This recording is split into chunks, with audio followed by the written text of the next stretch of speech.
এইভাবে ডিম তরকারি রান্না করলে মাছ মাংসর প্রয়োজন হয় না। আসসালামু আলাইকুম দর্শক, সবাই কেমন আছেন? আশা করি দেশ এবং দেশের বাহিরের যে যেখান থেকেই কাব্যকথা লাইফস্টাইল ব্লগ দেখছেন আপনাদের সকলকে আন্তরিকভাবে শুভেচ্ছা জানিয়ে শুরু করছি আজকের ব্লগটি।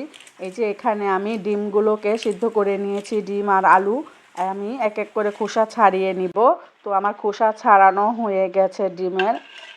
আর আমি এখানে এই যে কাঁটা চামচ দিয়ে একটুখানি ছিদ্র করে নিব প্রতিটা ডিমে, যাতে আমি তেলে ভাজার সময় এটা তেলে ছিটাটা গায়ে না আসে। এক এক করে আমি সেম প্রসেসেই প্রতিটা ডিম এভাবে কাঁটা চামচ দিয়ে ছিদ্র করে নিব।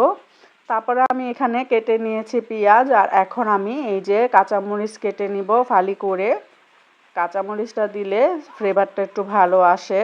তারপরে আমি এই যে ফ্রাই প্যানে তেল দিয়ে দিব ডিম ভাজার জন্য। তো আমি ডিম এভাবে আগে তেলে ছেড়ে তারপরে আমি এখানে হলুদ গুঁড়া লবণ গুঁড়া দিয়ে দিব।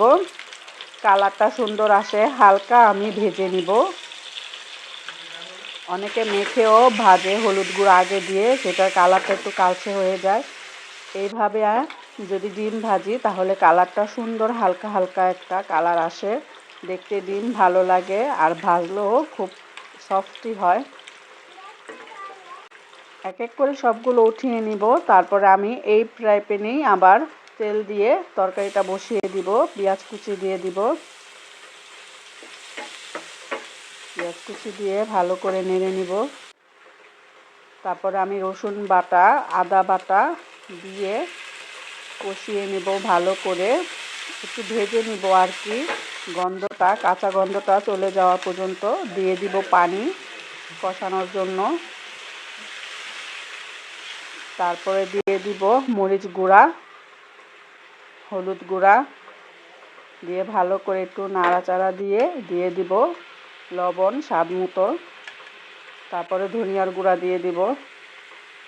ভালো করে কষিয়ে নিব যে পর্যন্ত কাঁচা স্মেলটা চলে যাওয়ার আগ পর্যন্ত আমি ভালো করে কষাতে থাকবো। এই যে আমার কষানো হয়ে গেছে, দিয়ে দিব আমি আলুগুলোকে সিলে এইভাবে মুথে নিয়েছি। তারপরে দিয়ে দিলাম আলুগুলো। আলু দিয়ে ভালো করে আমি কষাতে থাকবো।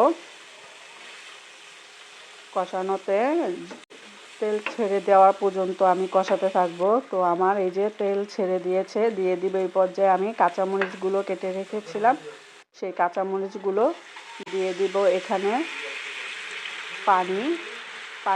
পানির পরিমাণ আমি একটু বাড়িয়ে দিব। আমি এটাকে ঝোল করে রান্না করব। এভাবে ঝোল করে রান্না করলে দেখা যায় আর মাছ মাংসর প্রয়োজন হয় না, আর অন্য কোনো কিছুর প্রয়োজন হয় না। এই ঝোল দিয়েই পেট ভরে ভাত খাওয়া যায়। তো আমি এই যে পানিটা ফুটান্ত অবস্থায় একটু কমে গেলে দিয়ে দিব এক এক করে সবগুলো ডিম, ভেজে রাখা আগে থেকে ডিমগুলো দিয়ে আমি ভালো করে নাড়িয়ে নিব। আর দর্শক, যদি আজকের ব্লগটা ভালো লেগে থাকে অবশ্যই একটি লাইক কমেন্ট করে ভিডিওটা টাইমলাইনে রেখে দিতে পারেন। সবাই ভালো থাকবেন, সুস্থ থাকবেন। আমার ডিম রান্না হয়ে গেছে। তো আমি জিরার গুঁড়া দিয়ে নাড়াচাড়া দিয়ে নামিয়ে নিব। এই যে আমার ডিম তরকারির ফাইনাল লুক। তো সবাই ভালো থাকবেন, সুস্থ থাকবেন, নিরাপদে থাকবেন। অবশ্যই একটি কমেন্ট করে বলে যাবেন কেমন হয়েছে। আল্লাহ হাফেজ।